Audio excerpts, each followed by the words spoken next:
Well, hello there people from the internet and welcome to some Star Wars Battlefront. It's finally here. For those of you that live in the US, you should be able to play the game today. For those of you that live in Europe, you might have to wait another day or two before you get yourself into the game. Now, I'm playing some Walker Assault on the forest moon of Endor, and I've got to say, Endor still looks cool as hell. It's actually even better than I hoped it'd be. And you'll see little Ewoks throughout the map. Running into their little houses, being scared that people are shooting and all that sort of stuff. But today, we're looking at the Sith versus the Jedis. Which heroes are better, which are not that good. And for me personally, I still think Luke Skywalker is one of the better heroes out there. It's just so fast, and now that they've changed what I really wanted back in the beta I've mentioned before, I just wanted your hero to be badass. You know, when you actually saw a hero, it should be something that you should be really scared of. You should just run, because there's not much you can do against it unless you have a squad of friends and you can sort of team up against it. But other than that, they have changed. One of the major things that I didn't like about it is the losing of health.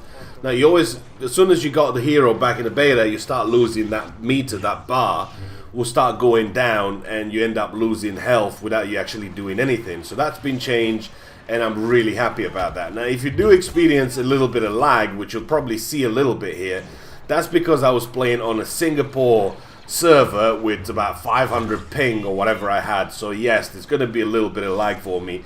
So don't worry, it's not the game, it's actually me that's lagging because I'm playing on a Singapore server with 500 ping.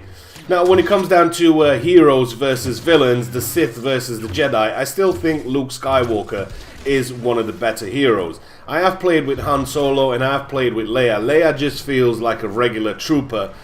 And Han Solo, it does have a couple of other things out there, but it didn't really make me sort of want to jump right back in and get him again because he's really good. I still think Luke is one of the better characters out there. As for the Empire, the Emperor, the Boba Fett, and the mighty Lord Vader, we did get to experience Vader a little bit back in the beta, and I have played plenty with the Emperor and Boba Fett, and I must say that the Empire just seemed to have better heroes. For me personally, I feel comfortable with playing any of those heroes, and I always end up going for the Emperor or going for Vader. And even if I end up getting Boba Fett, I still feel comfortable playing with it. Well, I don't know if there's the right thing for me to call them heroes. They're technically villains, and they're the Sith. So let's just call them heroes for the sake of the argument. And I do have to say, I have played a ton of Battlefront so far, and I played most of the maps.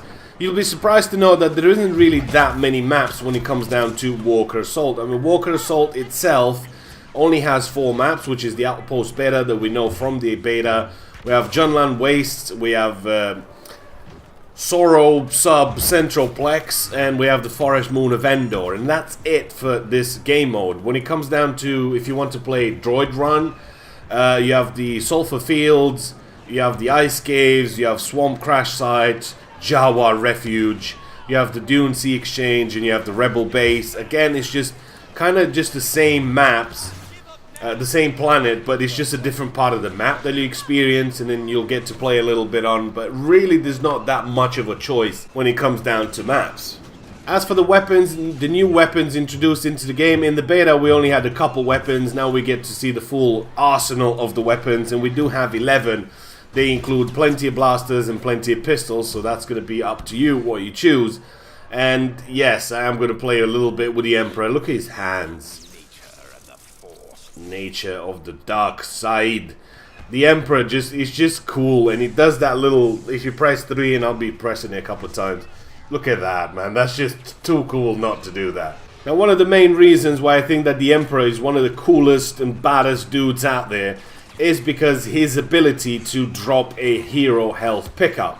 Once you get yourself to a tight spot and you're low on health, all you have to do is press 2 and he will drop a pickup which you can take, and that will restore your health back to 100%. Now, technically, or let's just say in theory, this should be able to keep the Emperor alive for a whole match. As soon as you've got yourself a hero pickup, go ahead and turn it into the Emperor if you're playing on the Empire side, and with his ability to drop down a health pickup, you should be able to keep this going a lot longer than any of the other heroes and villains. If you're looking to pick up Star Wars Battlefront, there's a link in the description to my G2A page. You get to pick it up a little bit cheaper. And the one thing we want to cover just before we end the video for today is the customization.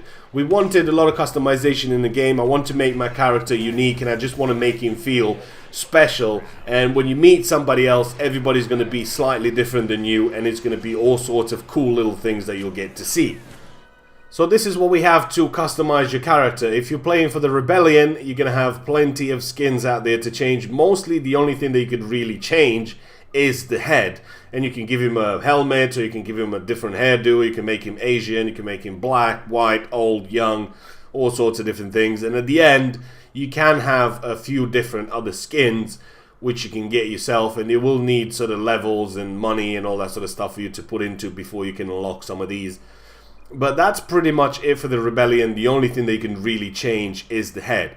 As for the Empire, you can have the Scout Trooper, which looks a little bit different, that unlocks a level 40, and the Shadow Trooper looks different, and that unlocks a level 50. But again, it's mostly just the head that you get to sort of unlock. As for emotes, you can have some emotes. If you press F1, F2, F3, your character will do something, which I don't see why that's a feature, but hey, maybe if everybody played this in first person mode and you got yourself behind a sniper or something like that, and you could do the droid, or you can clap, or you could do a scream or something behind him, that'd be pretty funny. But seeing that everybody's kind of playing in third person is going to be pretty hard for you to pull that off while he's shooting at somebody. And that's it for this one. Hopefully you guys have enjoyed the video. As always, go ahead and post a comment, let me know what you think, give it a thumbs up, and I will see you guys in the next one.